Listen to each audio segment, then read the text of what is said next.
जिथे पंजाब मंत्री मंडल विच फेरबदल होण नाल पंजाब दे बेरोजगारां नूं नौकरी दी आस बज्जी सी, उत्थे ही कोरोना महामारी दौरान फरीदकोट दे गुरु गोबिंद सिंह मैडिकल कॉलेज अते हस्पताल विच वख-वख कोविड वार्डां विच जान जोखिम विच पाके काम करन वाले करीब 150 वख-वख मुलाजमां जिन्हां विच स्टाफ नर्सां, वार्ड अटेंडेंट अते सफाई कर्मी आदि सन नूं सरकार वल्लों काम तो हटाए जाण दे आदेश होए ने, जिस नूं लैके मुलाजमां विच रोस पाया जा रहा है।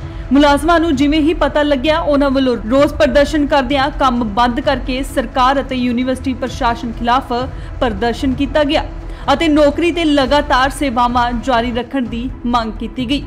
दूजे पासे मैडिकल सुपरडेंट ने कहा कि इन्हां मुलाजमां नूं आउटसोर्स राही कोविड मरीजां दी देखभाल लई रखिया गया सी। हुण कोविड दे मरीज घट गए ने अते सरकार वल्लों ग्रांट बंद कर दी गई है अते सारे मुलाजमां नूं 30 सितंबर तक रिलीव करन दे हुक्म दिते ने।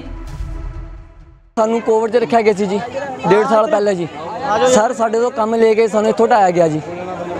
मौजूदा जब बीमारी सी इत्थे कोई डॉक्टर नहीं खड़दा हुंदा सी जी। इत्थों साडे जिहड़े सीनियर अफसर आ वो भी साडे कोले पता लैनी आंदे हुंदे सी काके तुसीं हैगे कि नहीं हैगे जी। असीं आपदी बीमारी नूं लेके आपदे बच्चों दे विच आपदी रिस्क ते मौत नूं लेके असीं काम करदे रहे कोविड दा जी। साडा वाला काम की हुंदा सफाई दा जी। असीं डेड बोड़ियां तक पैक करदे रहे जी। इत्थे सिलेंडर तक इन्हां दे लाउंदे रहे जी। असीं सरकार नूं आ गल कहने पहले जो तुसीं कहा कोविड सी उदों असीं इत्थे साडे तों काम लिता गया। हुण सरकार की कहंदी है कोविड वाले बंदे हटाए जाण। और इन्हां दे गरीब जवाक की करनगे तुहानूं की बदिशा देणगे ओ की नोट्स वगैरह लाया गया सर नोटिस निकलिया पिया जी इन्हां दे 30 तरीक का जी पहला 29 अगले महीने 29 तरीक का अज लैटर शो किया जी ने सानू किन्ने क हैगे तुसीं सारे इहदे विच किहड़े-किहड़े आउंदे आ इत्थे जी साडा सफाई सेवा काम है जी, हेल्पर है जी, वार्ड सिस्टर है सर। किन्ने दे करीब सारे होणगे सारे? हाँ करीब होगा जी 150 बंदा होगा जी करीब। सारे ठेकेदारी सिस्टम रखे हो सारे ठेकेदारी सिस्टम सी जी। पर इन्हें सानू जो लिख रखिया ना सानू सर ऐ नहीं कहा जी तुहानू बाद चों हटाया जाऊगा। इन्होंने आही गल कही है सर तुहानू रखिया तुहानू ड्यूटी रोजगार मिला तुसीं काम करो तुहानू कोई नहीं लांदा इत्थों। अज कहते सरकार आ गई जो भी हो गया जी मैडिकल की जो इत्थों मुख सरकार है मैडिकल प्रशासन इन्हां दी रली मिली सरकार है जी। अज बंदा लांदे कल नूं हटा दिंदे इन्हां दी राजनीति चलदी है। मैडिकल प्रशासन गलबात हुई उन्होंने कुछ कहा तुहानू? सर असीं मिल के जी एम सर नूं जी वो कहते पे जी मेरे ऐसे कुछ नहीं है पिछों सरकार का हुक्म है जी। मैनू तो कोविड च हैल्पर है तो सानू जानी कि उदों ये कहा गया सीगा भी तुहानू मार्च तक का 31 मार्च तक तुहानू रखा गया है 6 महीने का तुहाडा कंट्रैक्ट है ठीक है। उस तो बाद फिर कोविड आ गया और फिर सानू रख लिता गया है। हुण पता नहीं की गल हुई है की नहीं कहते उपरों लैटर आई हैगी भी इन्हां नू 30 तरीक नू रिलीव किया जाए ठीक है ना।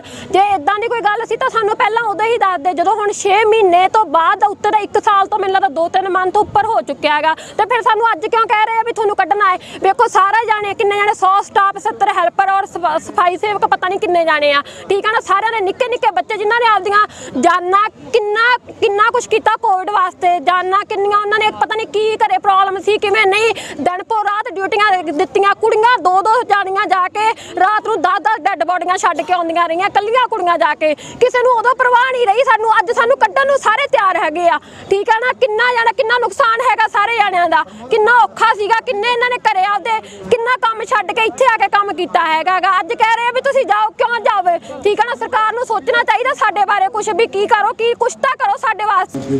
सिस्टम पे काम कर रहे थे वो अज कह रहे कि सानू सरकार वालों का की सर गाइडलाइंस आई सी तो सरकार की एक चिट्ठी आई है जी सरकार के हुक्म आए हैं जिस 30 अक्तूबर तक नहीं सॉरी 30 सितंबर तक असं उन्होंने रिलीव करना है और इससे नहीं उन्होंने कहा जी चिट्ठी भी लिखा 30 सितंबर तक रिलीव करना उन्होंने स्पैशल एक्सैप्ट जो वीडियो लैब टैक्नीकल स्टाफ छड्ड के। फरीदकोट तो गगनदीप सिंह इंडोस टीवी आस्ट्रेलिया।